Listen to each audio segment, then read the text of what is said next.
Okay guys, I hope y'all enjoyed the vids today, and I want to tell you a few things that I'm working on that I've got, on the locks. One of the main things I've got to work on is my hand position, and I've done some changing. I put my regular grips back on my clubs so I can feel that club in my fingers. I want to feel it in my fingers. I don't want to feel it in my palms. Well, those big grips, I had it more in my palms.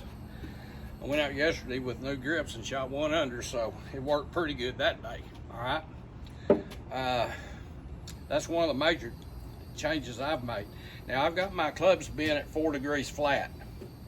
Now if I lay this club down, and what I'm trying to do, and this is what I'm working on, two things as far as for me.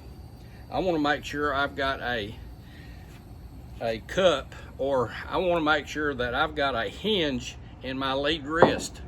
Okay, this is a hinge when it moves this way.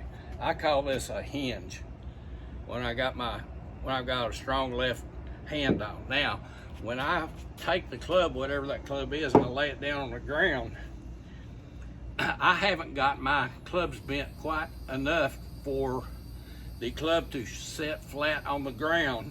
In other words, the toe is still sticking up a little bit. So what I've got to do, I've got to bring my hands up just a little bit to flatten the club out.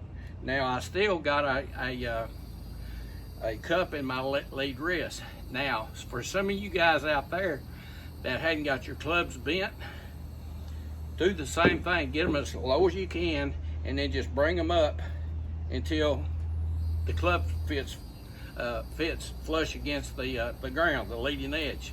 Now, if you get to a point where you're going into ulnar deviation to make it flat, the club, what you're going to find out is your wrist is going to flatten out. See what I'm saying? So you've lost all this angle. So you got to either buy new clubs, get those bent, or whatever you got to do. But you got to have a cup in this lead wrist. So that's one thing I've got to every shot right now I've got to think about.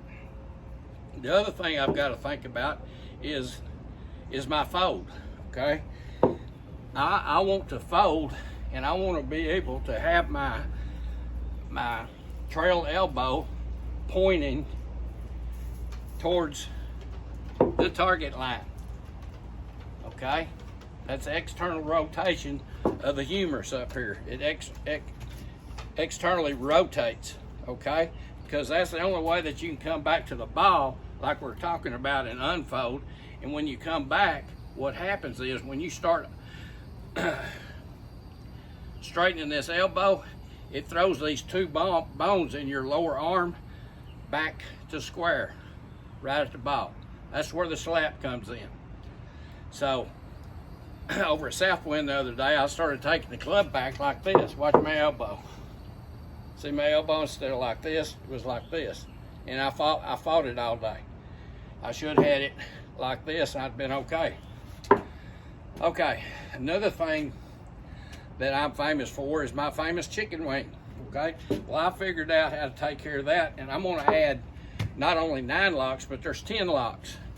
And guys, the 9 locks all come out after you hit that ball. Every lock that we talked about, all 9 of them come out. Number 10 doesn't.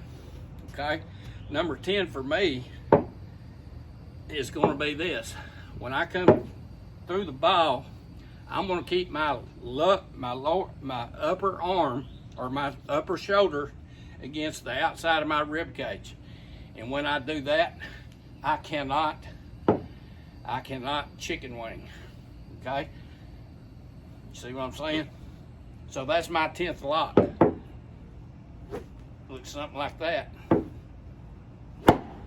Okay, so anyway, we're going to be talking a lot about getting into shot making, but you got to get this stuff down that we're talking about so you can get in balance. I know a lot of you say, I'm not going to do that stuff, da-da-da-da. Well, I said the same thing. It took me a while to get to where I could take these locks, and I've got most of them down now where it's automatic. and most of it is in the setup. Then you got a few when you're in motion. Okay, the few that are that when I'm in motion, I've got them down too. It was the 2 locks that I was talking about with the elbow and getting my wrist set right, my left wrist set right on the setup. Okay, so you can either take it with a grain of salt. Like I said, you may pick out 1 or 2 and use them and improve your game tremendously.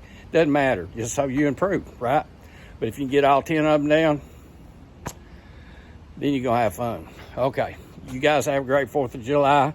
My last vid until maybe next week.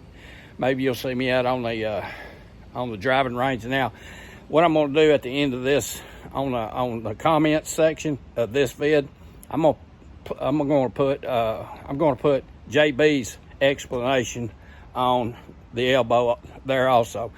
So, you know, if you didn't understand me, maybe you can understand him. Now, for you people, I know a lot of people say, well, I can't see the video. Well, all you got to do, if you click on there and you can't see JB's video, click on the video, and on the right-hand side, about middle ways, there will be comments. And there will be a drop-down box. There'll be three lines. Just push those 3 lines and then do a drop-down. And you pick the newest first. Push that, and then the video will come up. You'll go down and you'll see it then, okay? Hope that helped, guys. Y'all have a great 4th with your families, and enjoy your cookouts and have some rest and have some fun. Talk to you later. Bye.